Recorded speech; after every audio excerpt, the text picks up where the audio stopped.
राष्ट्र बैंकले guideline circular नै ल्याइसकेको अवस्थामा बैंकहरूले यसलाई क्रमशः लागू गर्न गइरहेका छन् र यो लागू गर्ने क्रममा बैंकहरूले कर्जा दिने अथवा प्रोजेक्ट फाइनेन्स गर्दाखेरि यो इन्भाइरोमेन्टल इम्प्याक्ट एसेसमेन्ट गर्नुपर्ने जरुरी हुन्छ। नमस्कार। विश्वव्यापी रूपमा जुन स्रोत साधनहरू डिप्लिट भएर गइरहेका छन्, यसलाई चाहिँ नि सबैको लागि र सधैँको लागि प्रयोग गर्नुपर्छ भन्ने कुरामा सबैको रियलाइजेसन भइसकेको छ र यो आज विश्वको लागि चाहिँ यो ठुलो चुनौती रहिआएको छ। र यस सन्दर्भमा यो हाम्रो इन्भाइरोमेन्टल वेलबिङ र सोशल वेलबिङका कुराहरू हामी अगाडि बढाइराखेका छौँ। त्यस सन्दर्भमा नेपालमा यो जुन दिगो विकासका लक्ष्यहरूलाई हामी अँगालेर अगाडि बढिरहेको अवस्था पनि छ र विश्वव्यापी रूपमा र इभन नेपालकै पनि सन्दर्भमा हेर्ने हो भने यो ग्लोबल वार्मिङलाई 1.5% लिमिट गरेर राख्नको लागि हाम्रा पनि आफ्ना दायित्व छन् र त्यस सन्दर्भमा नेपालले पनि आफैले 2045 सम्म नेट जिरोमा जाने भनेर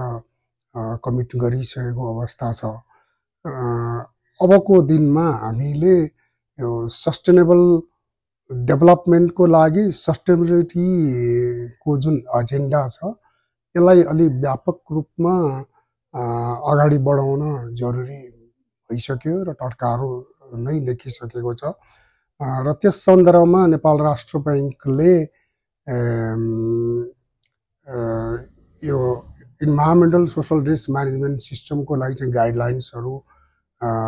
तयार गरेर बैंकिङ सेक्टरलाई चाहिँ यसको प्रयोगको लागि चाहिँ इस्यु गरिसकेको छ र त्यो बाहेक फेरि राष्ट्र बैंककै पहलमा ग्रिन फाइनेन्स ट्याक्सोनोमी पनि इन्ट्रोड्युस भइसकेको छ र अब यी सबै कन्सेप्टहरूलाई सबै आवश्यकताहरूलाई हेर्दाखेरि हाम्रा हरेक क्रियाकलापमा, हरेक बिजनेसका क्रियाकलापमा, हरेक इन्स्टिट्युसनका क्रियाकलापमा यो इन्भाइरोमेन्टल सोशल कन्सिडरेसन्स राखेर यसलाई आफ्ना गभर्नेन्स सिस्टममा इन्टिग्रेट गर्दै गएर हरेक लेभलमा इन्टिग्रेट गरेर जानु आजको अपरिहार्यता हो र त्यसको लागि हाम्रो यस सन्दर्भमा हाम्रो बुझाइ चाहिँ हामीले ग्लोबल कन्टेक्स्टमा हेर्छौँ भनेदेखि हाम्रो बुझाइ अझै पनि पुगिसकेको छैन र भोलिका दिनमा भोलिका लिडरहरूले यो इन्भाइरोमेन्टल सोशल कन्सिडरेसन्सलाई आफ्नो अर्गनाइजेसनमा जुन इन्टिग्रेट गर्नको लागि चाहिँ तयारीको अवस्थामा त हुनु पर्यो। त्यसको लागि अब अहिले हामी बिटन पिसिएसमा ट्रेनिङहरू दिइरहेछौँ। राष्ट्र बैंकले रेगुलेसन ल्याइसकेको छ र बैंकहरूले लागू गरि नै राखेका छन्। तर भोलिको दिनमा यसलाई अब अघि मैले भने कि यसलाई हामीले चाहिँ इन्टिग्रेट गर्नको लागि हामी अगाडि बढ्छौँ भनेदेखि हाम्रो एकाडेमियामा यसलाई हामीले यो खालको डिग्रीहरू इम्पार्ट गर्न सक्यौँ भनेदेखि देशमा यो भोलिका लिडरहरूले आफ्नो अर्गनाइजेसनमा इन्टिग्रेट गर्नको लागि चाहिँ अझ सजिलो हुन्छ, अझ व्यवस्थित हुन्छ भन्ने चाहिँ हामीलाई लागिरहेछ। त्यसै सन्दर्भमा यसमा ट्रेनिङहरू दिनको लागि चाहिँ केही संस्थाहरू हाम्रो देशमा आउनुभएको थियो। आइएफसी, एफएमओ जस्तो संस्थाहरू आउनुभएको थियो र त्यही क्रममा हामीले यो ट्रेनिङबाट मात्रै भएन, अब एकाडेमियामा पनि यसलाई यो इन्भाइरोमेन्टल सोशल गभर्नेन्सलाई चाहिँ नि एकाडेमीमा हामीले नेपालमा ल्याउनु पर्यो भनेर त्यो प्रयास अनुरूप आजको दिनमा सोमतुले यो इन्भाइरोमेन्टल सोसल गभर्नेन्समा चाहिँ पोस्ट ग्रेजुएट डिप्लोमा डिग्री सुरु गर्न लागिरहेको छ। यो एकदमै सान्दर्भिक छ र यसको यो डिग्री मा चाहिँ नि सबै स्टेक होल्डरहरूले हाम्रा यो एनजिओ, आइएनजिओ, ब्याङ्क र विभिन्न व्यावसायिक प्रतिष्ठानहरू र गभर्मेन्टका निकायहरू सबै स्टेक होल्डरहरू ले चाहिँ नि यो खालको डिग्रीलाई हामीले प्राथमिकतामा राखेर आफ्ना कर्मचारीहरूलाई पनि त्यसमा पार्टिसिपेट गर्नको लागि मोटिभेट गर्दै जानुपर्छ होला भन्ने चाहिँ मलाई लाग्छ। अब यसमा राष्ट्र ब्याङ्कले गाइडलाइन सर्कुलर नै ल्याइसकेको अवस्थामा ब्याङ्कहरूले यसलाई क्रमशः लागू गर्न गइरहेका छन् र यो लागू गर्ने क्रममा ब्याङ्कहरूले कर्जा दिने अथवा प्रोजेक्ट फाइनेन्स गर्दाखेरि यो इन्भाइरोमेन्टल इम्प्याक्ट एसेसमेन्ट गर्नुपर्ने जरुरी हुन्छ र त्यसलाई चाहिँ फेरि त्यसको सोसल एस्पेक्टलाई पनि एड्रेस गरेर हरेक संस्था अगाडि बढ्नुपर्ने चाहिँ आजको आवश्यकता छ र त्यो आवश्यकतालाई हेर्ने हो भनेदेखि चाहिँ देशका विभिन्न औद्योगिक प्रतिष्ठानहरू अथवा व्यावसायिक प्रतिष्ठानहरूले पनि आफ्ना कर्मचारीहरूलाई यस विषयमा क्यापेसिटी बिल्डिङ र नलेज स्किल डेभलपमेन्टको लागि चाहिँ काम गर्नुपर्ने टटकारो देखिरहेछ र म त के भन्छु भनेदेखि आजको दिनमा हामीले हरेक प्रतिष्ठानहरूले आफ्नो चाहिँ प्रतिष्ठानहरूमा